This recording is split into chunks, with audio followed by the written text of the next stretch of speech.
بسم اللہ الرحمن الرحیم۔ السلام علیکم ناظرین، رسول اللہ صلی اللہ علیہ وآلہ وسلم نے ارشاد فرمایا، اللہ تعالیٰ نے بچہ دانی پر ایک فرشتہ مقرر فرما رکھا ہے۔ وہ یہ عرض کرتا ہے کہ اے میرے رب، ابھی یہ نقطہ ہے، اے میرے رب ابھی یہ جمع ہوا خون ہے، اے میرے رب یہ گوشت کا لوتھڑا ہے۔ اللہ تعالیٰ سب کچھ جاننے کے باوجود فرشتہ اللہ تعالیٰ کو بچے کی مختلف شکلیں بتاتا رہتا ہے۔ پھر جب اللہ تعالیٰ اس کو پیدا کرنا چاہتے ہیں تو وہ پوچھتا ہے اس کے متعلق کیا لکھوں، لڑکا یا لڑکی، بدبخت یا نیک بخت، روزی کیا ہوگی، عمر کتنی ہوگی، چنانچہ ساری تفصیلات اس وقت لکھ دی جاتی ہیں جب وہ ماں کے پیٹ کے اندر ہوتا ہے۔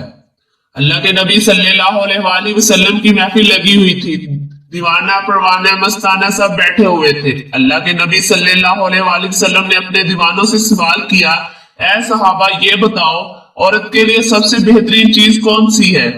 تمام صحابہ خاموش رہے تو شیر خدا حضرت علی رضی اللہ تعالیٰ عنہ اٹھتے ہیں اور بی بی فاطمہ رضی اللہ تعالیٰ عنہ سے پوچھتے ہیں کہ اللہ کے نبی صلی اللہ علیہ وآلہ وسلم نے سوال کیا ہے عورتوں کے لیے سب سے بہترین چیز کون سی ہے، جلدی سے مجھے جواب دے دے تاکہ میں اللہ کے نبی صلی اللہ علیہ وآلہ وسلم کو جواب دے سکوں۔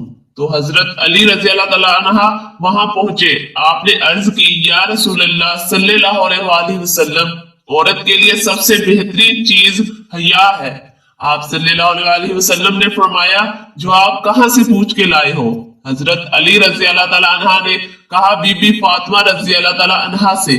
اللہ کے نبی صلی اللہ علیہ وآلہ وسلم نے فرمایا، یقیناً یہ جواب فاطمہ ہی دے سکتی ہے۔ سرور کائنات صلی اللہ علیہ وآلہ وسلم نے فرمایا، جس مسلمان کے 3 بچے انتقال کر جائیں، اللہ تعالیٰ ان بچوں پر فضل اور رحمت کرتے ہوئے ان دونوں یعنی ماں اور باپ کو جنت میں داخل فرما دے گا۔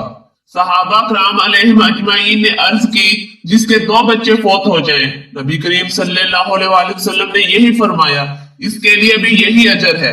پھر فرمایا جس کا 1 بچہ فوت ہو جائے تو آپ صلی اللہ علیہ وآلہ وسلم نے فرمایا اس کے لیے بھی یہی اجر ہے۔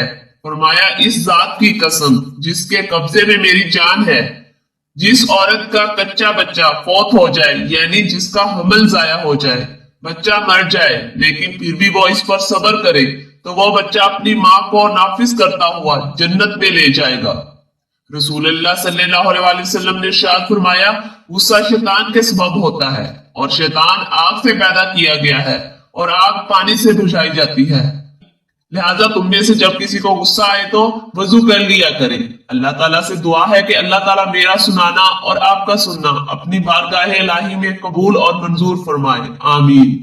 ناظرین، امید کرتی ہوں میری آج کی ویڈیو آپ کو ضرور پسند آئی ہوگی، اور اگر آپ کو میری یہ ویڈیو پسند آئی ہے تو پلیز اسے لائک اور شیئر ضرور کریں، اور اگر آپ میرے چینل پر نئے ہیں اور ابھی تک آپ نے اسے سبسکرائب نہیں کیا، پلیز میرے چینل کو سبسکرائب کریں اور ساتھ ہی لگے بیل کے بٹن کو دبائیں تاکہ آئندہ آنے والی ہر ویڈیو کا نوٹیفیکیشن آپ کو بر وقت ملتا رہے۔